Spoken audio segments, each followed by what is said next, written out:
السلام عليكم ورحمة الله. الحمد لله وحده والصلاة والسلام على من لا نبي بعد أما بعد، فإن خير الحديث كتاب الله وخير الهدي هدي محمد صلى الله عليه وسلم وشر الأمور محدثاتها وكل محدثة بدعة وكل بدعة ضلالة وكل ضلالة في النار. فأعوذ بالله من الشيطان الرجيم.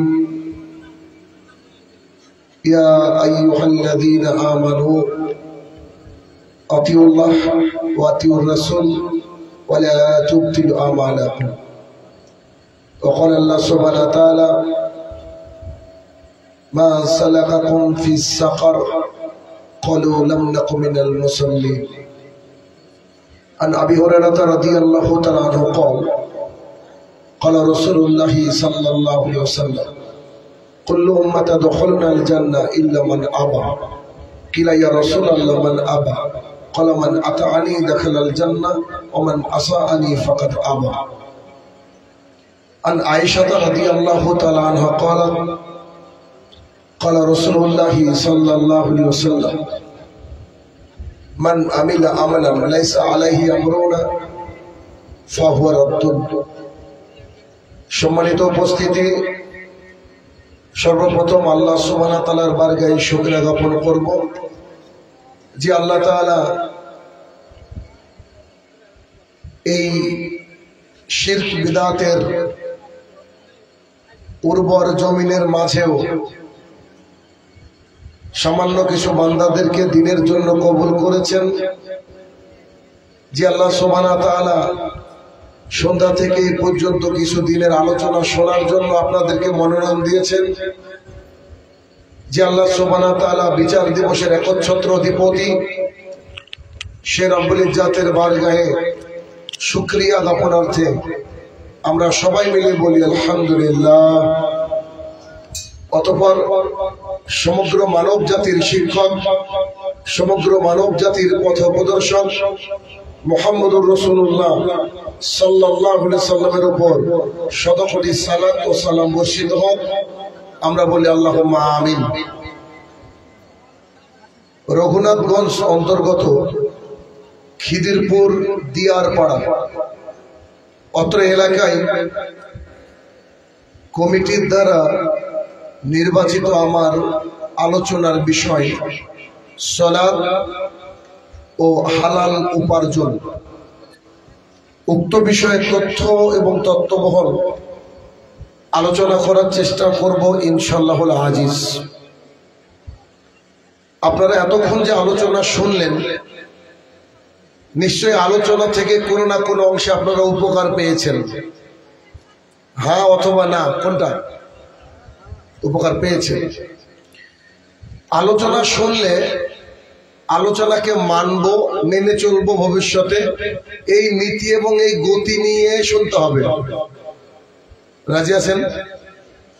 মানে আমি আলোচনা করলাম, আপনি শুনলেন, মানবেন না, তাহলে কিন্তু এই আলোচনা শোনার প্রয়োজন নেই। অনেক রাত হয়েছে, বাড়ি থেকে ঘুমাতে পারেন। আর যাদের টার্গেট আছে যে আলোচনা শোনার পর আমি চেষ্টা করবো এগুলোকে মেনে চলার, তারা কিন্তু আমার আলোচনা শুনবেন মনোযোগ সহকারে। আর আমি আশাবাদী যে আমার আলোচনা শুনলে আপনার অন্তর পরিবর্তন হবেই হবে। কেননা আমি আমার এক কথা একটাও বলবো না, যা বলবো আল্লাহ তাআলা বলেছেন, মুহাম্মদ সাল্লাল্লাহু আলাইহি সাল্লাম বলেছেন। কারণ আমরা কোরআন এবং সুন্নাহ মাননেওয়ালা মানুষ। আমরা একটা হাদিসের উপরে খুব ভালো করে নজর রেখে তারপরে বক্তৃতা দিতে উঠি। সেই হাদিসটা হচ্ছে রাসূলুল্লাহ সাল্লাল্লাহু আলাইহি ওয়াসাল্লাম বলছেন যে আমার তরফ থেকে যদি এই কোরআনের একটা আয়াত তোমার কাছে পৌঁছে যায়, তো you have to deliver to the people. এই আয়াতটা তোমাকে মানুষের দরবারে পৌঁছে দিতে হবে। যদি তুমি আয়াত না জানো, তাহলে বানি ইসরায়েলের কাহিনী আছে, জানো কি? যদি জানো তা বলো। যদি আয়াতও না জানো, বানি ইসরায়েলের কাহিনীও না জানো, তারপরেও যদি আমার নামে কোনো একটা মিথ্যা কথা বলো, একটা মিথ্যা কথা যেটা আমি মুহাম্মদ সাল্লাল্লাহু আলাইহি ওয়াসাল্লাম বলিনি, আর তুমি মজলিসে বসে, মিলাদে বসে, মাহফিলে বসে বলছো ক্বালা রাসূলুল্লাহি সাল্লাল্লাহু আলাইহি ওয়াসাল্লাম। এটা আল্লাহ রাসূল সাল্লাল্লাহু আলাইহি ওয়াসাল্লাম বলেছেন। আল্লাহ রাসূল সাল্লাল্লাহু আলাইহি ওয়াসাল্লাম বলছেন তার জন্য থাকার জায়গা জাহান্নাম।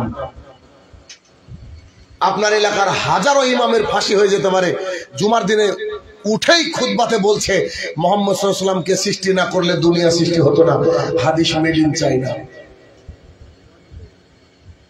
আমার কথা স্পষ্ট বুঝতে পারছেন? মেড ইন চায়না মানে চায়নার তৈরি জিনিস মানে কি বুঝতে পারছেন? চাল। তো বিষয় হচ্ছে কোরআন এবং সুন্নাহ এটা খুব কঠিন জিনিস, খুব যাচাই এবং বাছাই করে মানতে হয়। রাসূলুল্লাহ সাল্লাল্লাহু আলাইহি ওয়াসাল্লাম বলতে পারতেন যে সাল্লু, তোমরা সালাত আদায় করো। রাসূলুল্লাহ সাল্লাল্লাহু আলাইহি ওয়াসাল্লাম বলছেন এই সাহাবীরা, যে আল্লাহ রাসূল বলেন সাল্লু কামা রাআইতুমুনি ওয়াসাল্লি, তোমরা সালাত আদায় করো ওইভাবে যেভাবে আমাকে দেখছো। তোমার যদি ইচ্ছা থাকে সালাতের মধ্যে কিছু করার, ইউ হ্যাভ নো পারমিশন, তোমার কোনো পারমিশন নেই। আমি মুহাম্মদ সাল্লাল্লাহু আলাইহি ওয়াসাল্লাম যা করি you have to do like that, তোমাকেও তাই করতে হবে। তো রাসূলুল্লাহ সাল্লাল্লাহু আলাইহি ওয়াসাল্লাম যা করেছেন আমাদেরকেও তাই করতে হবে। কথা বুঝতে পেরেছেন আমার? আচ্ছা, আল্লাহ সুবহানাহু ওয়া তাআলা কোরআনুল কারীমের মধ্যে 82 জায়গায় বলেছেন আকিমিস সালাহ, সালাত কায়েম করো, সালাত আদায় করো, নামাজ পড়ো। আল্লাহ তাআলা বলেছেন যে তোমরা সিয়াম পালন করো, রোজা করো। সেই ফজরের পূর্বে সাহুর করেছেন, সাহারি খেয়েছেন, সন্ধ্যা 6:10, 6:30, 6:50, 5:50 ইফতার, 14 থেকে 15 ঘন্টা না খেয়ে আপনি রোজা থেকেছেন। কিন্তু এত কষ্ট হয় না নামাজ পড়তে গেলে। কষ্ট হয়? রোজা রাখতে যত কষ্ট, নামাজ পড়তে কষ্ট হয় কি? হয় না। তারপর অধিকাংশ মানুষ সালাত আদায় করে না। একজন মানুষ যদি একজন মানুষের মাল সম্পদ চুরি করে নেয় তো সে মহাপাপ করলো, অনেক বড় অপরাধ করলো। তবে সে চুরি করেছে এই জন্য সরাসরি জাহান্নামে যাবে এ হাদিস আমি মোহাম্মদ সাইরুর রহমান জানি না। চুরি মহাপাপ, চুরি করলে জাহান্নাম আমি জানি না। জেনা করা ভীষণ অন্যায়, বিশাল বড় মহাপাপ। জেনা করা মহাপাপ, তবে জেনা করলে যে জাহান্নামে যাবে এ হাদিস আমার জানা নাই। কিন্তু একজন ব্যক্তি শুধু সালাত আদায় করে না, সব করে। হজ করেছে, 30টা রমাদানের সিয়াম পালন করেছে, প্রতিদিন দান সাদকা করে, দিন রাত মানুষের উপকারে লেগে থাকে, শুধুমাত্র একটা তার মধ্যে খারাপি রয়েছে, সে সালাত আদায় করে না 5 ওয়াক্ত। এ ব্যক্তির অবস্থা কি হবে? কোরআনুল কারীমে একেবারে স্পষ্ট আয়াত, কিন্তু চুরি করলে জাহান্নামে যাবে এ স্পষ্ট আয়াত এখন পর্যন্ত খুঁজে পাইনি, একটা হাদিসও পাইনি। জেনা করা মহাপাপ, ঘৃণিত পাপ। জেনা করলে সরাসরি জাহান্নাম, না কোরআনের আয়াত আছে না হাদিস আছে। কিন্তু আল্লাহ সুবহানাহু ওয়া তাআলা বলছেন মা সালাকাকুম ফিস সাকার। একদল জাহান্নামীকে জিজ্ঞাসা করা হচ্ছে তোমরা আজকে জাহান্নামে কেন? ক্বালু, তারা সেই দিন বলবে লাম নাকু মিনাল মুসাল্লিন, আমরা মুসল্লি ছিলাম না, আমরা 5 ওয়াক্ত সালাত আদায় করতাম না, এজন্য আমরা জাহান্নামী। একেবারে সোজা বাক্য সূরা মুদ্দাসির আয়াত নম্বর 42 এবং 43। যে ব্যক্তি সালাত আদায় করে না ওই ব্যক্তির থাকার জায়গা জাহান্নাম। ও যদি মক্কা ঝাড়ু দেয়, ও যদি কাবার গিলাফ ধরে সারা জীবন কাঁদে, তারপরেও তাকে জাহান্নামে যেতে হবে। এর কোনো অন্য বিকল্প পথঘাট নাই। কথা কি বুঝতে পারছি? আনাস রাদিয়াল্লাহু তাআলা আনহু বলেন রাসূলুল্লাহ সাল্লাল্লাহু আলাইহি ওয়াসাল্লাম বলেছেন কিয়ামতের মাঠে সর্বপ্রথম হিসাব হবে সালাতের, নামাজের। যার সালাত টিকলো অন্যান্য আমলগুলা টিকবে, যার সালাত টিকলো অন্যান্য আমল টিকবে। একটু সালাত টিকে গেল, হজ করেছে টিকেছে, সদকা করেছে টিকেছে, রমাদানের সিয়াম টিকেছে। টোটো নিয়ে একজন ব্যক্তি আটকে গিয়েছিল, তো ওকে একটু ধাক্কা দিয়ে সুন্দর করে চালিয়ে দিয়েছে, টিকেছে। তাহলে এই ব্যক্তির সালাত টিকলো, সব আমল টিকলো। এবার পরের কথা, রাসূলুল্লাহ সাল্লাল্লাহু আলাইহি ওয়াসাল্লাম বলছেন যার সালাত নাই তার অন্যান্য আমলেরও আল্লাহর কাছে গ্রহণযোগ্যতা নাই। কেমন? একটু দেখাই। যার আধার কার্ড নাই সে যদি পাসপোর্ট বানাতে যায় হবে কি? কিন্তু কারুর আধার কার্ড আছে, নামের বানান ভুল আছে, তার কি পাসপোর্ট হবে? হবে, তার পাসপোর্ট হবে। তো অফিস থেকে বলবে you have correct your name, আপনাকে এখন আপনার নামটাকে কারেকশন করে আনেন, পরের দিন আবার এসে অ্যাপ্লিকেশন করবেন। কিন্তু যার আধার কার্ডই নাই সরাসরি বলবে তো আপনি তো মনে হয় বাংলাদেশের লোক, আপনি বহরমপুর অফিসে আসলেন মানে সাহস কত বড় আপনার, আপনার আধার কার্ড আগে নিয়ে আসেন। আধার কার্ড ছাড়া পাসপোর্ট সম্ভব? বলেন সম্ভব নয়। দুই, একটা ছেলে পরীক্ষার হলে যাওয়ার সময় কলম নিয়ে গেছে অনেকগুলা, পিস বোর্ড নিয়ে গেছে, রেজিস্ট্রেশন সার্টিফিকেট নিয়ে গেছে, সব কিছু নিয়ে গেছে। পরীক্ষক বলছে তোমার অ্যাডমিটটা দেখি, তো বলছে স্যার অ্যাডমিট তো আনিনি। ও যদি মন্ত্রীরও ছেলে হয় পরীক্ষার হলে ঢুকতে দেবে? যদি নরেন্দ্র মোদীর ছেলে হয় তাও ঢুকতে দেবে না। কেন? এটা হচ্ছে নিয়ম। অ্যাডমিট ছাড়া যেমন পরীক্ষার হলে ঢোকা যায় না, আধার কার্ড ছাড়া যেমন পাসপোর্ট হয় না, যে ব্যক্তি সালাত আদায় করে না এই ব্যক্তি মুসলমানই না। অনেক অমুসলমান বসে আছেন আমার সামনে নগদ। আমার কথা একটু কষ্ট লাগবে আপনাদের, কিন্তু মানতে পারলে আখেরাত সুন্দর হবে ইনশাল্লাহ, এটা আমি আশাবাদী। সালাত আপনাকে আদায় করতে হবে যে কোনো মূল্যে। আবু উমামা বাহিলি রাদিয়াল্লাহু তাআলা আনহু বলেন, আল্লাহ রাসূল সাল্লাল্লাহু আলাইহি সাল্লাম বলছিলাম যে ওই আল্লাহর জমিনে একটা খুব দামি ইবাদতের নাম বলেন তো, যেটা করলে আমি জান্নাতে যাব, আল্লাহর নিকটবর্তী হব, আল্লাহর সান্নিধ্য লাভ করব, আল্লাহর ভালোবাসা পাবো। খুব একটা দারুণ ইবাদতের কথা বলেন তো। রাসূলুল্লাহ সাল্লাল্লাহু আলাইহি সাল্লাম বলছেন, আবু উমামা, জি আল্লাহ রাসূল বলেন, বলছি যে তুমি সিয়াম পালন করো, রোজা পালন করো। আল্লাহর জমিনে সবচেয়ে দামি ইবাদতের নাম কি? রোজা। রাসূল সাল্লাল্লাহু আলাইহি সাল্লাম বলছেন। আবু উমামা বাহিলি রাদিয়াল্লাহু তাআলা আনহু বলছেন, আচ্ছা ঠিক আছে, আর একটা আমলের কথা বলেন যেটা খুব প্রিয়। আল্লাহ রাসূল সাল্লাল্লাহু আলাইহি সাল্লাম বলছে, আবু উমামা, জি আল্লাহ রাসূল বলেন, বলছে তুমি আল্লাহর রাস্তায় সিয়াম পালন করো। আচ্ছা বুঝলাম তো আমি। আচ্ছা আরেকটা বলেন। আবু উমামা, জি আল্লাহ রাসূল বলছে তুমি আল্লাহর রাস্তায় সিয়াম পালন করো। সিয়ামের সমপর্যায়ে নেকিযুক্ত আমল আল্লাহর জমিনে নাই। সুবহানাল্লাহ বাড়িতে গিয়ে বলবেন। কথা বুঝলে তো সুবহানাল্লাহ মুখ দিয়ে এমনি বেরিয়ে আসার কথা। তার মানে হাদিস থেকে প্রমাণ হয় যে আল্লাহ তাআলার জমিনে আল্লাহর কাছে সবচেয়ে প্রিয় আমল হচ্ছে সিয়াম পালন করা। কেন বলেন তো? একজন ব্যক্তি সালাত আদায় করতে গিয়ে তার শরীরটা একটু খারাপ করছে বা ইচ্ছা করে ওটা ফরজি গতিতে সালাত আদায় করতেই পারে, এটা দ্রুত করতেই পারে। কিন্তু সিয়াম এমন একটা জিনিস, একেবারে বৈধ স্ত্রী সামনে বসে আছে গো, স্ত্রী সহবাস করার ক্ষমতা নাই, একেবারে ফ্রিজে টস টস করছে আমের শরবত, খাওয়ার সুযোগ নাই, পানির জন্য গলাটা কাট হয়ে গেছে, মনে হচ্ছে এখনই মারা যাব, একবারে কত শরবত দিয়ে রেডি করেছে। ছেলেকে বলছে বেটা দেখ না রে কটা বাজলো, বলছে আব্বু এখনো 7 মিনিট। তারপরে সে লোকটা গ্রহণ করতে পারে না। কার ভয়ে? একমাত্র আল্লাহ তাআলার ভয়ে। লোকটা যে ওই যে পাটের নিড়ানি করতে গেল, পাটের জমিটা নিড়িয়ে এসে বাড়িতে এসে বলছে মরে যাবে এরকম অবস্থা, বাড়ি থেকে দেখছে কেউ নাই, ফ্রিজটা খুলে দেখছে ঠান্ডা পানি, ব্যক্তি রোজা আছে, কেউ তো দেখতে পায় না। এক ঢোক পানি কি কেউ মারে নাকি? বলেন। ইংল্যান্ডের রাস্তায় দেখলাম একজন মহিলা হেঁটে যাচ্ছে, ওই মহিলাকে একজন যুবক দাঁড় করে বলছে, ম্যাডাম প্লিজ একটু দাঁড়ান তো। বলছে জি বলেন। বলছি যে আপনাকে আইফোনটা দিব। উনি আইফোনটা তুলে বলছে আপনাকে আমি আইফোনটা দিব, আপনি খালি এক ঢোক পানি খেয়ে দেখান, রোজা আছে, যে আপনি খালি এক ঢোক পানি খেয়ে দেখান, আপনাকে আইফোন দেবো। আইফোনের দাম মাত্র 3 লাখ টাকা।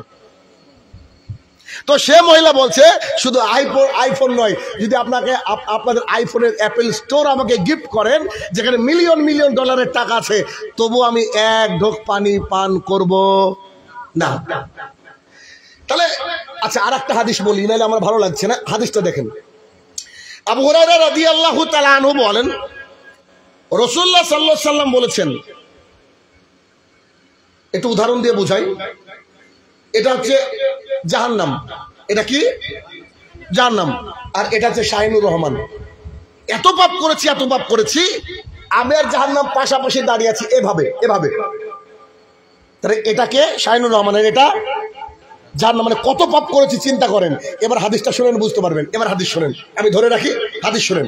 রাসূলুল্লাহ সাল্লাল্লাহু আলাইহি ওয়াসাল্লাম বলেন, কোন ব্যক্তি যদি আল্লাহর রাস্তায় একদিন সিয়াম পালন করে, কদিন? একদিন। কোন ব্যক্তি যদি আল্লাহর রাস্তায় একদিন সিয়াম পালন করে, সেই ব্যক্তি আর জাহান্নাম এই দুজনের মাঝে একটা গর্ত খনন করা হয়। জাহান্নাম আর ওই ব্যক্তির মাঝে একটা গর্ত খনন করা হয়। আচ্ছা বলেন তো, এই মাঝখানে যদি গর্ত খনন করা হয় তো একটু দূরে সরবেন, এটা সরবে তো? তো শাহিনুর রহমানের জাহান্নাম লেগেছিল, রাসূলুল্লাহ সাল্লাল্লাহু আলাইহি ওয়াসাল্লাম বলছে যে মাঝে গর্ত খনন করা হচ্ছে কেন? শাহিনুর রহমান আল্লাহর জন্য একদিন রোজা করেছে, একদিন একটা সিয়াম পালন করেছে। এখন সাহাবীরা বলছে, আল্লাহ রাসূল সাল্লাল্লাহু আলাইহি ওয়াসাল্লাম, বলছি যে ওই জাহান্নাম আর ওই ব্যক্তি মানে শাহিনুর রহমান, এই দুজনের মাঝে যে গর্ত খনন করা হচ্ছে, গর্তটার সাইজ কত বড়? রাসূলুল্লাহ সাল্লাল্লাহু আলাইহি ওয়াসাল্লাম বলছে বেশি দূর না, খালি আসমান থেকে জমিন পর্যন্ত। কথা মনে হয় বোঝাতে পারছি না আমি আর জাহান্নাম লেগেছিলাম, কটা রোজা করেছি? একটা। এখন আমি আর জাহান্নাম কত দূর বলেন তো? যত দূর আকাশ ওখানে জাহান্নাম, আর আমি শাহিনুর রহমান মাটিতে। একটা সিয়াম পালন করলে আল্লাহকে এত খুশি করা যায়, আল্লাহ তাআলা তার থেকে 500 বছরের দূরে আপনার জাহান্নামকে পাঠিয়ে দেন। আরে বাবা, আমরা তো 30টা এবছরই করেছি, জাহান্নাম কি আসতে পারে আমাদের কাছে? কি মনে করেন আপনি? নেকি আর নেকি, নেকি আর নেকি। এবার আপনাকে বলতে চাইছি, এই যে ইনি বসে আছেন, ধরেন অসুস্থ, আল্লাহ তাআলা ওনাকে বিমার করেছেন, চরম অসুস্থ, 5 ওয়াক্ত সালাত আদায় করে, মাঝে মধ্যে তাহাজ্জুদের সালাত আদায় করেন, উনি দান সাদাকা সাধ্য মতো করেন, কোনোবার সিয়াম পালন শেষ করেননি। সিয়াম পালন আসলে তার যতই কষ্ট খুশিতে খুশিতে করে, আল্লাহ তাআলা খুব অসুস্থ করে দিলেন। আল্লাহ না করুক, দোয়া করি, কিন্তু আমি উদাহরণ দিচ্ছি যে উনি বয়স্ক মানুষ, কারণ এরা বয়স্ক মানুষ, এখানে যাই তাই বোঝাচ্ছি। উনি এবার দেখছেন আমি এত অসুস্থ, এত অসুস্থ, ডাক্তার সাহেবের কাছে গিয়ে বলছি, সাহেব আমার কি সারবে না রোগ? ডাক্তার সাহেব বলছে, সরি আপনার বয়স হয়ে গেছে, এই রোগ আর সারবে না। তো ওনার চোখে পানি চলে গেছে, আল্লাহ আমি তোমার ইবাদত করতে পারবো না। তো উনি একজন আলেমকে ফোন করে বলছে, ভাই কি করা যায় বলে, তো আমি তো রোজা রাখতে পারবো না। তখন আলেম সাহেব বলছে, প্রতিদিন 1.5 কেজি করে চাল ফিরিয়ে দিয়ে দেন, রোজা আপনার হয়ে যাবে। আল্লাহর জমিনে সবচেয়ে দামি ইবাদত কি? রোজা। একদিন রোজা করলে জাহান্নাম কত দূরে চলে যায়? 1 আসমান অথবা 500 বছর। সেই দামি ইবাদত রোজার ক্ষেত্রে বলা হচ্ছে, তুমি যদি রোজা করতে না পারো বার্ধক্যজনিত রোগের কারণে, যে রোগ সারবে না, তোমাকে রোজা করা লাগবে না, তুমি শুধু 1.5 কেজি করে চাল ভিখারি মিসকিনকে দিয়ে দাও, এটাকে বলা হয় ফিদিয়া, তাহলে তোমার রোজা হয়ে যাবে। 1 নম্বর উদাহরণ মাথায় রাখবেন। উদাহরণ নম্বর 2, আবু হুরায়রা রাদিয়াল্লাহু তাআলা আনহু বলেন, রাসূলুল্লাহ সাল্লাল্লাহু আলাইহি ওয়াসাল্লাম বলেছেন, কোন ব্যক্তি যদি হজ করে আর তার হজ যদি কবুল হয়ে যায়, সে এখন একটা বাচ্চা যখন জন্ম নিল, তার কোনো পাপ নাই, ওই লোকেরও কোনো পাপ নাই, এখন মরলে জান্নাত। তার মানে যে ব্যক্তি হজ করে, ওর হজ যদি কবুল হয়ে যায়, তাহলে সেই ব্যক্তির জন্য আল্লাহ একটাই নেকি রেখেছে, মাত্র জান্নাতুল ফেরদৌস। মাত্রটা আমি মজা করে বললাম, মানে হজ করলে জান্নাত। যদি হজের মতো হয়, বিড়ি বিক্রি করা টাকা দিয়ে হজ করলে হজ হবে না জনাব, ওটা আল্লাহর সাথে বাটপারি করা হবে। তাহলে হজ এত বড় একটা ইবাদত, হজের বিনিময় কি? জান্নাত। বার্ধক্যজনিত কারণে হজ করতে যেতে পারেন না, কিন্তু অনেক টাকার মালিক, একজনকে 7 লাখ টাকা 5 লাখ টাকা দিয়ে দিলেন, তিনি চলে গেলেন হজ করতে, আপনার পাসপোর্টও নাই, হজের নেকি আপনার অ্যাকাউন্টে। কথা কি বোঝাতে পারছি আমি? আল্লাহর জমিনের সবচেয়ে দামি ইবাদত হচ্ছে সিয়াম, রোজা। এই রোজার প্রয়োজন বশত অন্যজন করলে নিজের হয়, অর্থাৎ টাকা পয়সা দিয়ে রোজাকে নিয়ে নেওয়া যায়, বার্ধক্যজনিত কারণে ফিদিয়া দিয়ে অন্যজন রোজা করলে রোজা আমার হয়ে যায়। হজ এত বড় ইবাদত যার বিনিময়ে জান্নাত, সেই হজ আমি যেতে পারছি না, তাই অন্যজনকে দিয়ে দিলাম, ও যদি হজ করে হজ আমার হয়ে যাবে। আব্দুল্লাহ ইবনে উম্মে মাকতুম রাদিয়াল্লাহু তাআলা আনহু বলেন, আল্লাহ রাসূল সাল্লাল্লাহু আলাইহি সাল্লাম, আমি তো অন্ধ মানুষ, অন্ধ মানে কমপ্লিটলি ব্লাইন্ড, 2 চোখে কিছু দেখতে পাই না, মদিনার ওই প্রান্তে বাড়ি, আমাকে যে ধরে কেউ নিয়ে আসবে মসজিদ পর্যন্ত এরকম লোকও নাই, আমি কি বাড়িতে নামাজ পড়ার অনুমতি পাবো?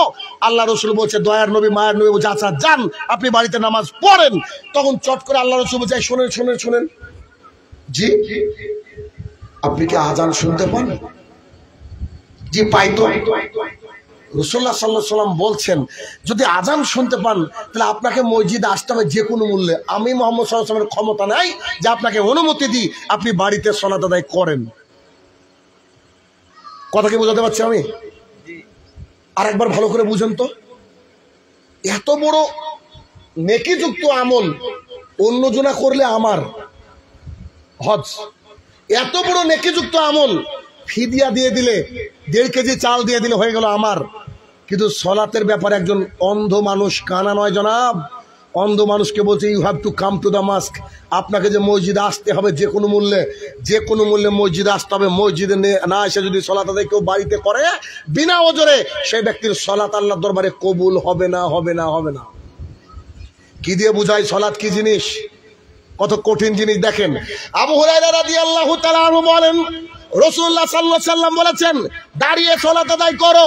আল্লাহ রাসূল পারি না যে বসে সালাত আদায় করো, পারি না শুয়ে সালাত আদায় করো।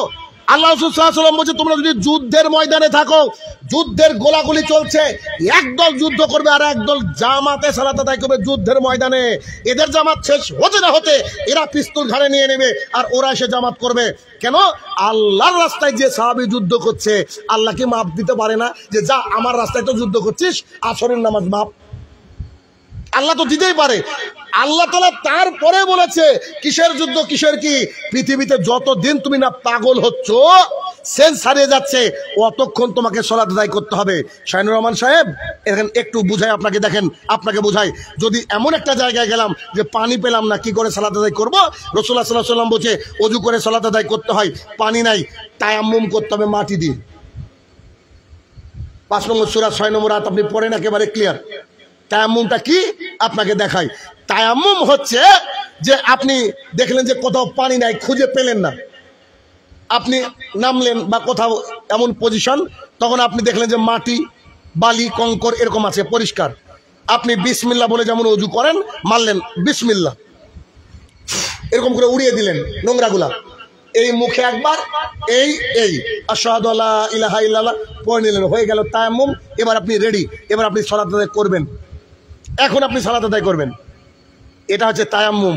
রাসূলুল্লাহ সাল্লাল্লাহু আলাইহি ওয়াসাল্লাম এটা বলেছেন পানি দিয়ে ওযু করে সালাত আদায় করতে হয়, পানি নাই কি করতে হবে? তায়াম্মুম। তায়াম্মুমের জন্য মাটিও নাই, যে প্যান্ট পরেছি সে প্যান্টে পেশাব পায়খানা পড়ে গেছে, জি ওই অবস্থায় সালাত আদায় করতে হবে, করতেই হবে। শাহিনুর রহমান সাহেব কেরালা যাচ্ছি, এই যে ট্রেনে এভাবে ধরে আছি, দাঁড়িয়ে আছি, এত মানুষ এত মানুষ, এখন কি করব? এখনো সালাত আদায় করতে হবে ইশারার মাধ্যমে। আমার আব্বা প্যারালাইসিস হয়ে পড়ে আছে, শাহিনুর রহমান সাহেব করবো কি বলেন তো? আপনার আব্বাকে এমনি সালাত আদায় করতে হবে, আল্লাহকে মনে মনে বলতে হবে এখন রুকি করছি, এখন সেজদা করছি। হজের বদল চলে, রোজার বদল চলে, সালাতের কিছু করার নাই, যে কোনো মূল্যে সালাত আদায় করতে হবে, আপনাকে করতে হবে। দেখেন একটু রাজশাহী থেকে কুমিল্লার ওইদিকে লাকসাম খুতবা দিতে যাচ্ছে বাংলাদেশে এই গত সফরে। তা আমি জানি বাংলাদেশের জ্যাম খুব খতরনাক জ্যাম হয়, তা আমাকে বললো যে খুতবা দিতে যাবে না, আগের দিন বেরোতে হবে। তো আগের দিন রাত্রি 8টার সময় বেরোলাম, গাড়ি সুন্দর গতিতে চলছে, আলহামদুলিল্লাহ কোনো জ্যাম নাই, কোনো জ্যাম নাই। ভোর 4টের পর থেকে দেখছি জ্যাম শুরু হলো। আমরা ভাবছি অসুবিধা নেই, জ্যাম শুরু হলো এমন একটা জায়গায় হলো বাংলাদেশের প্রত্যেকটা পেট্রোল পাম্পে নামাজের জন্য ব্যবস্থা থাকে, আমাদের দেশে নেই, ওখানে ব্যবস্থা থাকে। এমন একটা ব্রিজের উপরে আমরা আটকে গেলাম, আমাদের কিছু করার নেই।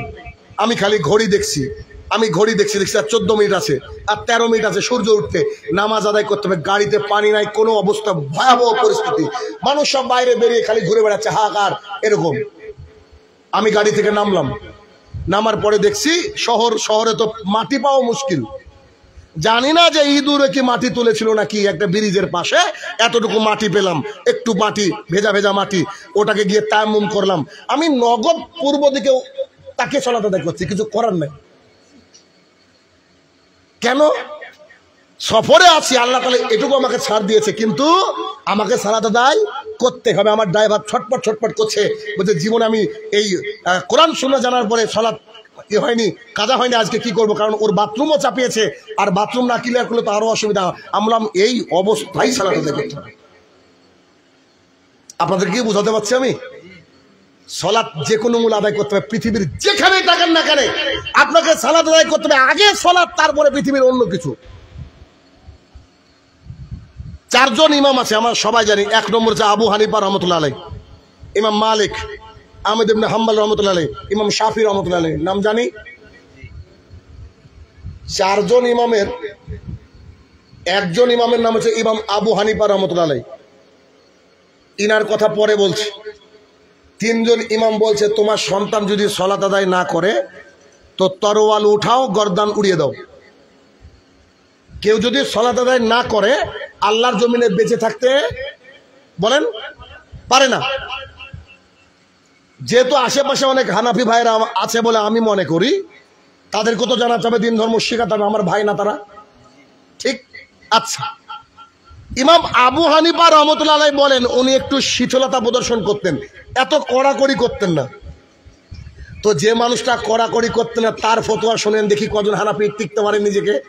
দেখেন ইমাম আবু হানিফা রহমতুল্লাহ আলাইহি বলেন তোমার সন্তান যদি সালাত আদায় না করে ওকে একটা ঘরের মধ্যে ঢুকিয়ে দাও, হাতে চাবুক অথবা কমচি নিয়ে নাও, কমচি বুঝেন না, লাঠি নিয়ে নাও। তুমি তোমার ছেলেকে অতক্ষণ পর্যন্ত মারো যতক্ষণে ও বলছে, মার খেতে খেতে বলছে আব্বু আব্বু আব্বু আমি এখন থেকে জীবনে এক ওয়াক্ত মিস করবো না, আজকে ফজরে তোমার সাথে যাব। আবু হানিফা রাহমাতুল্লাহ বলছে ছেলেকে ছেড়ে দাও, ফজরে দেখো যদি সালাত আদায় করতে না যায় তোকে মারো। মারতে মারতে মারতে মারতে মারতে তিনি বলছেন যে যদি সালাত আদায় করতে রাজি হয় তো ছেড়ে দাও, আর যদি রাজি না হয় তো মারতে মারতে মেরে ফেলো। কে বলছে? আবু হানিফা রাহমাতুল্লাহ আলাইহি। শীতলতা ফতোয়া দেখেন, তিনি এই কথা বলেছেন যে তোমার সন্তানকে তোমাকে নিয়ে যেতে হবে মসজিদে, যদি না যায় ওকে বাড়ির মধ্যে পিটাতে পিটাতে হয় সালাত আদায় করার প্রতিশ্রুতি দিবে, আর না হলে তাকে মারতে মারতে মেরে ফেলতে হবে। দেখি কজন হানাফি থাকে, এবার দেখি কজন টিকতে পারে এই আবু হানিফা রাহমাতুল্লাহ আলাইহি যাকে আমরা মাথার তাজ মনে করেছি, তার কথা আপনার সামনে পেশ করলাম। দেখি আপনার ছেলেকে আপনি কাল থেকে মসজিদে নিয়ে যান কিনা, নাকি আপনি কোন ক্যাটাগরি বাবা এটাই দেখবো। খুব মুশকিল ব্যাপার। সালাত আপনাকে যে কোনো মূল্যে আদায় করতে হবে। আপনাদের এখানে আমি এসেছি, আপনাদের সাথে আমার চুক্তি একটা আছে। চুক্তি কি? আমি এখানে বক্তৃতা করব, এইটুকু, ঠিক না? চুক্তি মানে আবার অন্য কিছু ভাবেন না। এখন আল্লাহর রহমতে আমার সম্পর্কে দেশ বিদেশ সব জায়গায় জেনে গিয়েছে যে শাইনুর রহমান কন্ট্যাক্ট করা বক্তাকে কবর দেয়, যারা কন্ট্যাক্ট করে তাদেরকে দেখতে পারে না। এই জন্য আবার 98% বক্তা আমাকে দেখতে পারে না, মানে ওদের ব্যবসায় পানি ঢেলে দিয়েছি। তো আপনাদের সাথে আমার চুক্তি এটা যে আমি এখানে এসে বক্তৃতা করবো, এটা তো স্বাভাবিক নাকি? তো আমি এসে প্রথমে সালাম দিলাম, তারপরে কোনো কথা বললাম না। আপনাদের ভালো লাগবে? বলেন কিরে বাবা, যতই ভালোবাসেন একটু আদর করে শুরুর দিকে বলবেন, পরে গালিও দিতে পারেন যে আশ্চর্য লোক আমাদেরকে বসিয়ে রেখে চুপচাপ বসে আছে, আর সালাত এই মানে সালাতের উপরে আমরা বক্তৃতা শুনবো আজকে টার্গেট করে রেখেছি, ইনারা হ্যান্ডবিলে দিয়ে দিয়েছেন টপিক, আর ইনি কথা বলছেন না। বলবেন কি বলবেন না? একসময় আমাকে গালাগালিও করবেন, এখান থেকে নামিয়েও দিবেন, ঠিক না? কথা তো তাই। আসেন এবার একটু আপনাকে দেখাই, একটু দেখাই কি করবেন বলেন তো। বুরাইদা রাদিয়াল্লাহু তাআলা আনহু বলেন রাসূলুল্লাহ সাল্লাল্লাহু আলাইহি সাল্লাম বলেছেন আমাদের মাঝে আর তাদের মাঝে, বলেন তো তাদের কারা? কাফের। বুরাইদা রাদিয়াল্লাহু তাআলা আনহু বলেন রাসূলুল্লাহ সাল্লাল্লাহু আলাইহি সাল্লাম বলেছেন আমাদের মাঝে আর তাদের মাঝে চুক্তিপত্র হলো যে সালাত আদায় করবে সে মুসলমান, আর যে সালাত আদায় করবে না সে কাফের। মানে বুরাইদা রাদিয়াল্লাহু তাআলা আনহু বলেন রাসূলুল্লাহ সাল্লাল্লাহু আলাইহি সাল্লাম বলেছেন আমাদের আর কাফেরদের মধ্যে চুক্তি কি? সালাত, নামাজ। তার মানে যার নামাজ আছে সে মুসলমান, আর যার নামাজ নাই কাফের। আচ্ছা, একটা পরীক্ষার হলে পরীক্ষার চুক্তি কি থাকে যে তুমি যদি 100-র মধ্যে 35 পাও তো পাস। এখন যদি কোনো মন্ত্রীর ছেলে 33 পাই, পাস করবে কি? পাস করবে না। কেন? রীতি অনুযায়ী বৈধভাবে গেলে পাস করবে না, এটা ওর সিস্টেম। বাড়ির থেকে সুন্দর করে অজু করেছেন, মসজিদে যেই পা দিয়েছেন পেছন দিক দিয়ে বায়ু বেরিয়ে গিয়েছে, দেখছেন যে জামাত শুরু হয়ে গেছে, থাক পরে অজু করবো, দাঁড়িয়ে যাই, চলবে? যতই শেষ জামাত শুরু হোক আর শেষ হোক, আপনাকে আগে কি করতে হবে? অজু করতে হবে। তো সালাত আদায়ের পূর্ব শর্ত কি? অজু। পরীক্ষায় পাশ করার শর্ত কি? 35। যদি তাই হয়, আমাদের আর কাফেরের মাঝে পার্থক্য কি? সালাত। আমার নাম শাহিনুর রহমান, ধরেন ইনার নাম আব্দুর রহমান, এখন থেকে আমি সালাত ছেড়ে দিলাম, আমার নাম চণ্ডী দাস, ইনার নাম আব্দুর রহমান। বুঝতে পারছেন আমার কথা? তার মানে আমাদের মাঝে আর কাফেরদের মাঝে পার্থক্য কি? সালাত। তো যে ব্যক্তির সালাত নাই সে ব্যক্তির দিন নাই, সোজা কথা, সে ব্যক্তির দিন নাই। কারণ আমাদের সমাজে, আমাদের যারা সমাজকে পরিচালনা করে, খাস করে যারা মৌলবী সাহেব, যিনারা আমাদের সমাজে দাঁড়িয়ে খুতবা দেয়, তিনারা যদি উদ্যোগ নেন ভালোভাবে, একটা এলাকায় ওই এলাকার উদ্যোক্তা যদি ইমাম সাহেব ভালোভাবে নিতে পারে, তো সে এলাকায় 100-তে 100 জন নামাজি হবে। যদি বিশ্বাস না হয় আমার বাড়িতে চলেন, আমি দেখাবো। আমি যে সমাজকে বানিয়েছি, আমাদের সমাজে যতজন মানুষ আমাদের মসজিদে আছে, যতজন মানুষ কুরবানি গোশত নেয়, প্রত্যেকজন মানুষকে ফজরে উপস্থিত হতে হয়, প্রত্যেকজন মানুষকে আসরে থাকতে হয়, এসাথে থাকতে হয়। হ্যাঁ, আমাদের মসজিদে নাই থাকতে পারে, কেননা কে কোন মাঠে আছে, কোথায় আছে, কোথায় আছে, সালাত আদায় করতে হয়। আমার মসজিদে ফরমান জারি করেছি, যে ব্যক্তি দৈনিক 5 ওয়াক্ত সালাত আদায় করবে না, ওই ব্যক্তি যদি মারা যায়, শিয়াল কুকুরের মতো পুঁতে রাখবো, তার জানাজা করাবো না আমি শাহিনুর রহমান। তার বাড়ির কোনো বেটা বেটির বিয়ে লাগলে আমি শাহিনুর রহমান তার বিয়ে পড়াতে যাবো না, একেবারে কড়া ঘোষণা আছে। এই তো কিছুদিন আগে যে আমাদের ঈদ হয়ে গেল, আমরা যে এই যে বন্টন করলাম, ঈদের পরে ঈদের দিনে যে কুরবানির গোশতকে বন্টন করলাম, করেন না আপনারা? কুরবানির গোশত বন্টন করলাম। এবার আমি কয়েকজনকে বাদ দিয়েছি, আর 2 জনকে আমাদের সমাজে ঢুকিয়েছি। কারণ 5 ওয়াক্ত সালাত আদায় না করলে আমি বাদ দিয়ে দিই। কারোর বাবার ক্ষমতা নাই, কারণ মমতা ব্যানার্জির টাকা নিয়ে আমি ওই খুতবা দিতে রাজি না। খুতবা দিয়ে ডাকছে, কারণ আমি বক্তৃতা দেবো এখানে, আপনি ভাড়া দিলে বা কি না দিলে কি, অপারেশন করবো খিদিরপুরে মানুষকে, তারপরে বাড়ি যাবো। এটা আমার টার্গেট। কেন? আপনি আমার দিনই ভাই, আপনি ভুল রাস্তায় চললে আমি বলবো না? নিশ্চিত বলবো, এটা আমার দায়িত্ব, কর্তব্য।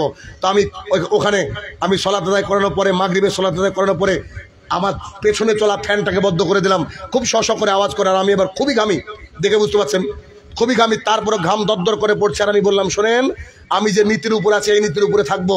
যদি একজন মানুষও আমাকে সাথ না দেয়, আমি একাই মসজিদ পরিচালনা করব।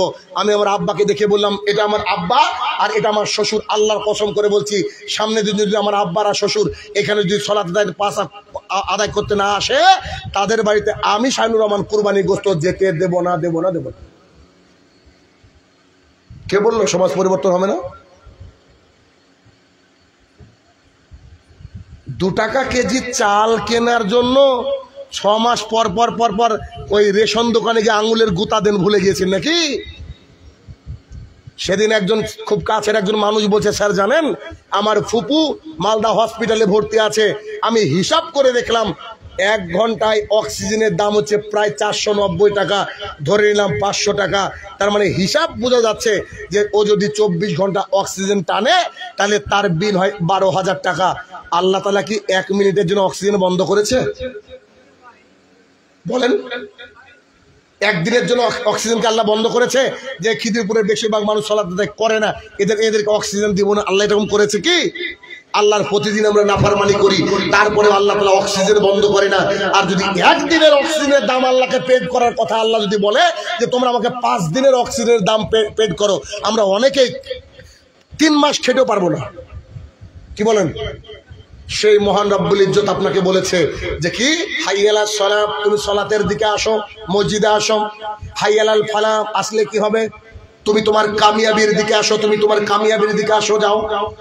অতএব যে কোনো মূল্যে আপনাকে সালাত আদায় করতে হবে। আরো ভয়ঙ্কর হাদিস আপনার সামনে পেশ করছি।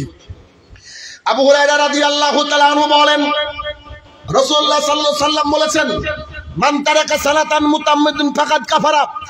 সমস্ত তরিকার ইমাম এই হাদিসটা এভাবেই বুঝেছে। হানাফি বলেন, শাফি বলেন, মালিকি বলেন, মুতাজিলা বলেন, খারিজি বলেন, আহলে হাদিস বলেন, পৃথিবীর সমস্ত বিদ্বান এটা বলেছে যে কোনো ব্যক্তি যদি ইচ্ছা করে নিজের ইচ্ছায় 1 ওয়াক্ত সালাতকে এমনি ছেড়ে দেয়, সে ব্যক্তি কাফের। যাবো না নামাজ পড়তে, ব্যাস। এরকম বলে যদি কোনো ব্যক্তি এক ওয়াক্ত সালাতকে ছেড়ে দেয়, সে ব্যক্তি কাফের। জোহরে ছেড়ে দিয়েছে, জোহর থেকে আসর পর্যন্ত কাফের থাকবে যতক্ষণ আসরের সালাত আদায় করতে যাচ্ছে। আসরে গেলে আবার ও মুসলমান। তাহলে আপনার সমাজে যারা শুকুর আলী আছে তাদের কি হবে? শুকুর আলী বুঝেন কি? যারা জুমার দিনে আসে ওর নাম রেখেছে শুকুর আলী, যারা ঈদে আসে এরা হচ্ছে ঈদু মিয়া, আর যারা রমজানে আসে রমজান আলী। তো এই ঈদু মিয়া, শুকুর আলী আর রমজান আলী এরা কেউ মুসলমান নাই। পৃথিবীর কোন মুক্তি যদি বসতে চায় আমার সাথে, আমি আল্লাহর কসম করে বলছি সারা রাত এখানে বসে আছি, ডাকেন দেখি কোন মাপের হুজুর আছে আপনার, আমাকে প্রমাণ করুক যে সালাত আদায় না করার পরে একজন মানুষ মুসলমান থাকতে পারে। সৌদি আরবের যারা একবারে প্রকাশ্যে মুনাফিক তারাও সালাত আদায় করতো, আর আমাদের চাচাদেরকে বলতে গেলে চাচা চলেন নামাজ পড়তে যাই, চাচা বলছে তোদের নামাজ পড়গা, নামাজ না পড়ে আমাদের ঈমান পাকা। আসলে নাই? যাদের আবু জেহেলকে দেখার শখ তারা একে দেখে নিন, ইনি সেই আবু জেহেল। কারণ আচ্ছা, আপনারা এতক্ষণ তো হাদিস শুনলেন, একটা উদাহরণ দেব আপনাদেরকে আমি। একটা, আপনি 10,000 টাকা দামের একটা চাকরি পেয়েছেন জঙ্গিপুরে পৌরসভায়, 10,000 টাকা বেতন, সপ্তাহে 6 দিন ডিউটি, কারণ একদিন ছুটি থাকে রবি। ইমানদারিতে বলেন তো, যদি আপনি সপ্তাহে 3 দিন কামাই করেন ইচ্ছা করে বাড়িতে বসে, আপনাকে কি অফিসের বেতন পুরোপুরি দিবে? যদি সপ্তাহে 5 দিন কামাই করেন অফিসে রাখবেন? যদি দাঁড়িয়ালা ইমানদার লোকের কাজও করেন সে রাখবে? রাখবে? কারণ আপনাকে তো কাজের জন্য রেখেছে না। আপনি বাড়িতে ঘুমান, একদিন তো ছুটি, আর 5 দিন ঘুমান, একদিন আপনি অফিসে যান, আপনার কি স্যালারি চালু থাকবে? ওই অফিসে থাকতে পারবেন? এটুকু বুদ্ধিতে আসে না যে আল্লাহ তাআলা 5 বার প্রতিদিন, এক সপ্তাহে 35 এই যে রাকাত যে সালাত, যার জন্য আপনাকে ডাকে আল্লাহ সুবহানাহু ওয়া তাআলা, শুধুমাত্র জুমার দিনে আপনি আল্লাহকে দেখাতে যান যে আল্লাহ আমি হাজির। কোন ব্যক্তি যদি খালি জুমার সালাত আদায় করতে যায়, সে ব্যক্তি একেবারে স্পষ্ট আল্লাহ তাআলার কাছে ও কাফের, শিরকারী। দলিল মুসনাদ আহমদ, হাদিস শুনেন। রাসূলুল্লাহ সাল্লাল্লাহু আলাইহি সাল্লাম বলেন, মান সাল্লা ইউরাই ফাকাদ আশরাকা, কোন ব্যক্তি যদি কাউকে দেখানোর জন্য সালাত আদায় করে সে ব্যক্তি শিরক করলো। জুমার দিনে যায় আল্লাহকে দেখানোর জন্য, যদি সত্যি আল্লাহকে দেখানোর জন্য যেত তো সে ব্যক্তি 5 ওয়াক্তে যেত। কথা বুঝছেন কিনা? সব দোষ আমাদের হুজুরদের। আপনাদেরকে বলি, হুজুররা বলেছে পানবিড়ি, জর্দা, গোল, সিগারেট মাকরু বলেছে। এই মাকরু শব্দটা যেদিন থেকে সমাজে প্রচলিত হয়েছে সেদিন থেকে অনেকেই বিড়ি সিগারেট খায়। শুরুর থেকে যদি বলতো যে শুয়োর খাওয়াও যা, বিড়ি খাওয়া তাই, তাহলে কিন্তু কেউ খেত না, ঠিক না? কয়েকজন বাদ দিয়ে। হুজুর যেদিন থেকে বলেছে দাড়ি রাখা হচ্ছে সুন্নাত, সেদিন থেকে হাজারো মানুষ দাড়ি রাখে না। কেন? হুজুর বুঝিয়ে দিয়েছে সুন্নাত। হুজুর বুঝতে পারেনি দাড়ি রাখা হচ্ছে ওয়াজিব তথা ফরজ। মুসলমানের জন্য দাড়ি রাখা ওয়াজিব, আর ওয়াজিব আর ফরজের মধ্যে কোনো পার্থক্য থাকে না। তবে কেমন করে রাখবেন সেটাকে বলা হয় সুন্নাত। আল্লাহ রসুলের মতো রাখবেন নাকি মোদির মতো রাখবেন, ব্যাপার আপনার হাতে। তবে দাড়ি রাখা কি ওয়াজিব, ওয়াজিব মানে মনে করেন ফরজ। ইমাম সাহেবরা যদি বলতো যে দাড়ি রাখা ফরজ, তাহলে আজকে সবারই মুখে দাড়ি থাকতো, ঠিক না? ঠিক তেমন করে ইমাম সাহেবরা যদি বলতো যে 5 ওয়াক্ত সালাত যে ব্যক্তি আদায় করে না সে ব্যক্তি কাফের, তাহলে একটা মানুষও বেনামাজি থাকতো? বলেন থাকতো না? একেবারে স্পষ্ট আপনাকে বলে দিচ্ছি, সাহাবায়ে কেরাম অন্যান্য কোন আমলকে এভাবে দেখতেন না, সালাতকে যেভাবে দেখতেন। সাহাবায়ে কেরাম যদি কাউকে এর সাথে না পেতেন তো 50% আইডিয়া করতেন এ বেদিন হয়ে গেছে। যদি ফজরে গিয়ে দেখতেন যে ও নাই, এ ব্যক্তি চলে গিয়েছে, আল্লাহর দিন থেকে চলে গিয়েছে। আর 1 সপ্তাহ পর মসজিদে সালাত আদায় করতে যায়, ওই বলে মসজিদের সভাপতি। শালা কত বড় বেঈমান গো! 1 সপ্তাহ পর যাচ্ছে মসজিদে হিসাব নিতে, আর ওর জন্য আবার হুজুর ফাঁকা করে দেয় জায়গা। হুজুর আপনি এখানে দাঁড়ান কেন? ওর টাকা মেলা, ও নেতা, তাই ওকে এখানে দাঁড়িয়েছে। আর ও মরুক, তাহলে বুঝতে পারবে যে ও ঠেলা কাকে বলে। আমি আপনাকে বলে যাচ্ছি, খবরদার, আল্লাহর জমিনে যাই করেন না কেন, একটা কাজের সাথে গাফিলতি করা যাবে না, তার নাম হচ্ছে সালাত। তার নাম হচ্ছে সালাত। কালকেও জঙ্গিপুরে প্রোগ্রাম ছিল আমার। কালকে যখন আমি বাড়িতে গিয়ে নামলাম তখন রাত্রি 3টে, 2:50 বা 3টে আশপাশে। বলেন তো, সারা রাত্রি জেগে থাকি আমি, সারা রাত্রি জাগি। এবার চিন্তা করেন তো, এত দূর জার্নি করে গিয়ে বসে থেকে 3:55-তে নামাজ পড়ানো কত কষ্টকর। কিন্তু বসে থেকেই সালাত আদায় করিয়েছি। কেন? কারণ ভাই আমি খুব দুর্বল মানুষ, দুনিয়ার আগুনই সহ্য করতে পারি না, জাহান্নামের পারবো না বলে 2012 সাল থেকে এই পর্যন্ত আল্লাহর ভয়ে ভীত হয়ে সালাত আদায় করার চেষ্টা করি। কই কাজা হয়েছে বলে তো মনে পড়ে না, অথচ রাতের পর রাত জার্নি করি আমি। আমার খুব ভয়, আমি জাহান্নামের আগুন সহ্য করতে পারবো না, এটা আমার মনে হয় জানো। এখন খিদিরপুরে মানুষ যদি মনে করে যে না, we can bear the hell fire of জাহান্নাম, then you can do like that, whatever you want then you can do, অসুবিধা নেই। যদি মনে করেন যে আমি সহ্য করতে পারবো তাহলে করেন, কিন্তু আমি পারি না, আমি পারি না, আমার ভয় লাগে, চরম ভয় লাগে। আপনাকে দেখাই, আপনাদের রোডটা কোন দিকে? রোড রাস্তা, আচ্ছা এইদিকে, আচ্ছা এইদিকে ধরেন। আচ্ছা আজ পর্যন্ত এখানে অনেক বয়সের লোক আছেন, আজ পর্যন্ত কেউ দেখেছেন নাকি রোডের উপরে দাঁড়িয়ে একজন মেয়ে একজন ছেলে উভয়ে জেনা করছে, মানে সহবাস করছে? রোডের উপরে দাঁড়িয়ে সহবাস করে? কথা বুঝছেন না আমার? ভয় করছেন কেন? স্বাভাবিক কেউ করে না, সম্ভব না আসলে এটাই। রোডের উপরে দাঁড়িয়ে একেবারে সরাসরি হিরোইন খাচ্ছে, গাঁজা খাচ্ছে, মদ খাচ্ছে, এমন লোক হয় না। মানুষ যখন জেনা করে তখন কোনো গলি খুঁজে, কোনো বাড়ির দরজার মধ্যে নিজেকে সব ঢেকে নেয়, গোপন জায়গা খুঁজে, ঠিক না? আর যে লোকটা মদ গাঁজা বিড়ি হেরোইন, বিড়িটা কমন খাই, মদ গাঁজা এগুলা খাই, কেউ কিন্তু প্রকাশ্যে খায় না। কোথায় খায়? একটু আড়ালে, আড়ালে খায় না?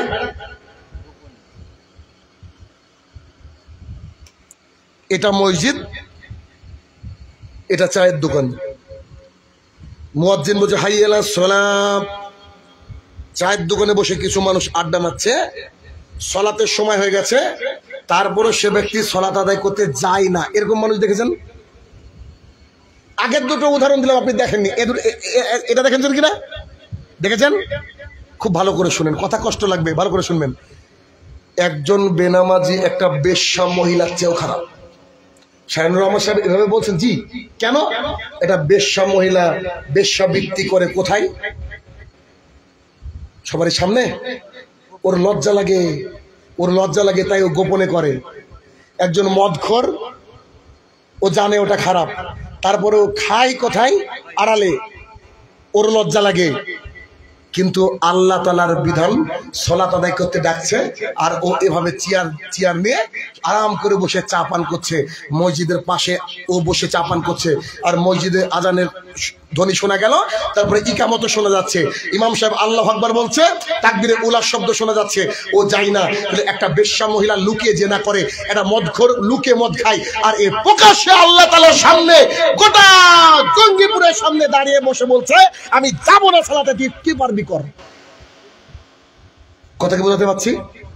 তাহলে একটা পতিতা, একটা কলগাল, একটা প্রস্টিটিউট, এটা পাবলিক প্রপার্টি, তারাও তাদের গোপন কার্য করে কোথায়?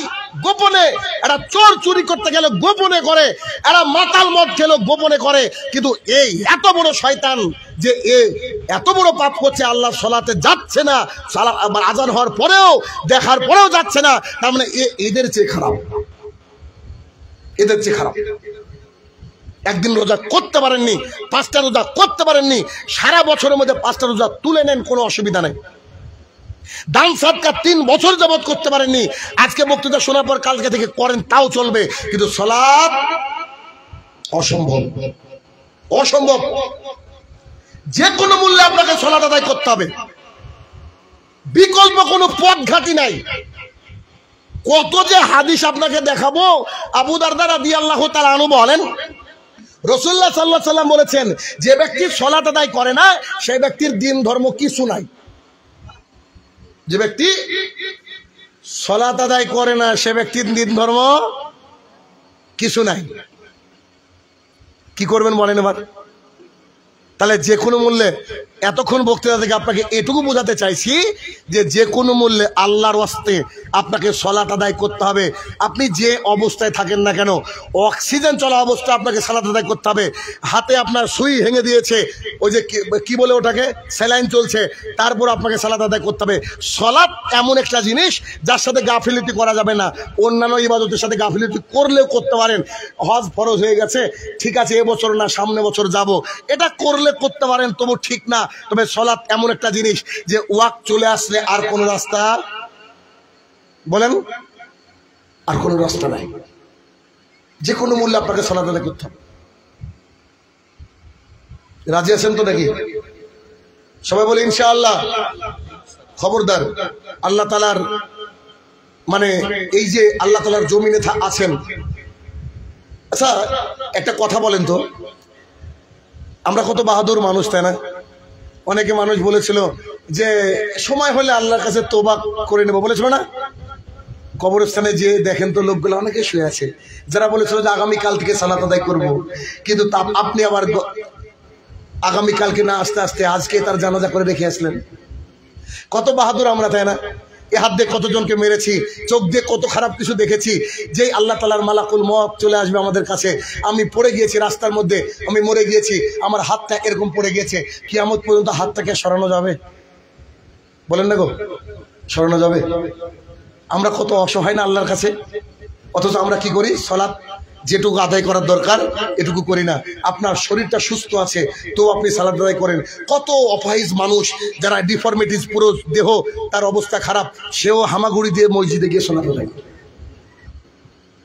আজকে আমরা কত বড় অভাগা যে আমরা সালাত ঠিকঠাক আদায় করি না। যে কোনো মূল্যে আপনাকে সালাত আদায় করতে হবে। সালাত যদি আদায় না করেন তো আল্লাহ তাআলার কাছে কোনো আমলের প্রতিদান পাওয়া যাবে না। আমি এভাবে কথাটা বলি যে সালাত হচ্ছে আমাদের আধার কার্ডের মতো। কিসের মতো? আধার কার্ডের মতো। আধার কার্ড নাই, এনআরসি, চলেন আপনি অন্য দেশে, ঠিক তেমন কিয়ামতের মাঠে হিসাব নেওয়া হবে। তুমি সালাত পড়েছো না, আউট, সরাসরি জাহান্নাম, কোনো কথা হবে না।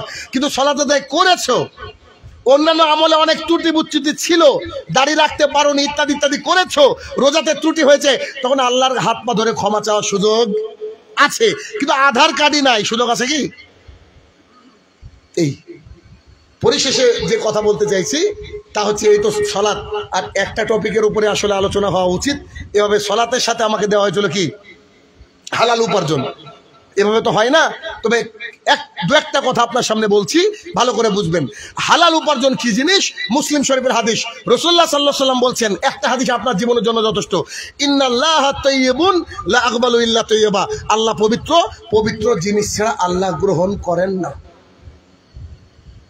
তার মানে যার রুজি হারাম, সে যদি আল্লাহর কাছে দোয়া করে, বলেন কবুল হবে? কবুল হবে না। অতএব যে কোনো মূল্যে আপনাকে কি করতে হবে? হারামকে ত্যাগ করতে হবে। আল্লাহ সুবহানাহু ওয়া তাআলা বলছেন, ইয়া আইয়ুহান নাস কুলু মিম্মা ফিল আরদি হালালান তাইয়্যিবা ওয়া লা তাত্তাবিউ খুতুওয়াতিশ শায়তান। আল্লাহ সুবহানাহু ওয়া তাআলা বলছে, হে মানব সকল, তোমাদের জন্য আমি আল্লাহ সুবহানাহু ওয়া তাআলা রুজি রুটির ব্যবস্থা করেছি, তার থেকে তোমরা হালাল হালাল বেছে বেছে খাও। পাতি হাঁস বুঝেন? পাতি হাঁস, ছোট ছোট হাঁস, এগুলোকে কি বলে আঞ্চলিক ভাষায়? কি বলেন? বতক। বতক বলে না? পৃথিবীর মধ্যে দেখবেন বতক এমন একটা প্রাণী, ও ট্রেন আসুক আর বাস আসুক, ওরা যদি রাস্তায় চলতে থাকে ওদের লাইন ভাঙে না, দেখেছেন? ও মরে যাক, ওদের হিসাবই নাই, ওদের ব্রেন এত লো আল্লাহ তাআলা বানিয়েছে। এই পাতি হাঁস যখন কাদার মধ্যে, পুকুরের মধ্যে ডুবে যায়, ডুব মেরে কাদার মধ্যে থেকে তার নিজের খাবার শামুক বের করে আনে। যাদের বুদ্ধি এত লো, তারা ওই কাদার মধ্যে থেকে অন্য কিছু আনে না, শামুকই খায়।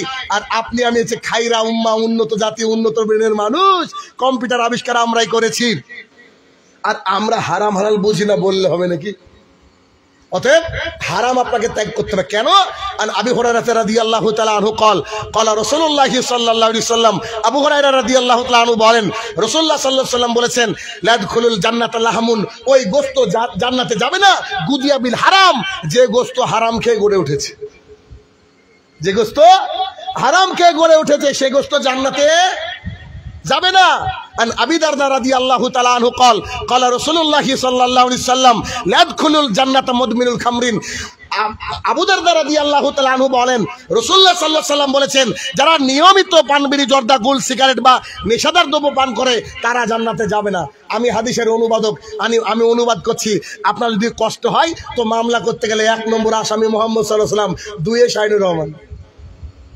আমি হাদিস থেকে অনুবাদ করছি আপনাকে। And Aisha radiyallahu ta'ala anha qalat qala Rasulullah sallallahu alaihi wasallam, Aisha radiyallahu ta'ala anha বলেন, রাসূলুল্লাহ সাল্লাল্লাহু আলাইহি ওয়াসাল্লাম বলেছেন, কুল্লু মুসকিরিন খামরিন ওয়া কুল্লু খামরিন হারাম। প্রত্যেকটা নেশাদার বস্তু মদ, আর প্রত্যেকটা মদই হারাম। এগুলো সব হারাম খাদ্য, এগুলো সব কি হারাম খাদ্য। হারামকে ত্যাগ করে কি করতে হবে? কুলু মিনাত তাইয়্যিবা, এখান থেকে পবিত্র হালাল হালাল বেছে বেছে খেতে হবে। যা হারাম আল্লাহ তাআলা ঘোষণা করেছে তার থেকে দূরত্ব বজায় রাখতে হবে। আর ইবাদত কবুলের যে 7টা শর্ত আছে, 7টা শর্তের সর্বশেষ শর্ত হচ্ছে হালাল রুজি। হালাল রুজি। যা আলোচনা দীর্ঘায়িত করবো না, শেষ করব। মাঝে যে ঘোষণা সেটা হচ্ছে, আমি যে বক্তৃতা করলাম তার কিছু হাদিস এটাতে পাবেন। এটা আমারই লেখা বই, সোনালী যুগের সলাত। যেমন করে সোনালী যুগ মানে কোন যুগ? রাসূলুল্লাহ সাল্লাল্লাহু আলাইহি ওয়াসাল্লামের যুগ। কোন রকমের কোনো নিজের মত এখানে প্রকাশ করা হয়নি। একেবারে ইবারত সহ হাদিস আরবি বাংলা ট্রান্সলেশন করা আছে। এটা আমার যেখানে গাড়ি আছে ওখানে গিয়ে পেয়ে যাবেন। এই সোনালী যুগের সলাত 1। আর দ্বিতীয়ত, প্রত্যেক মুসলমানের জন্য পড়া জরুরি বলে মনে করি।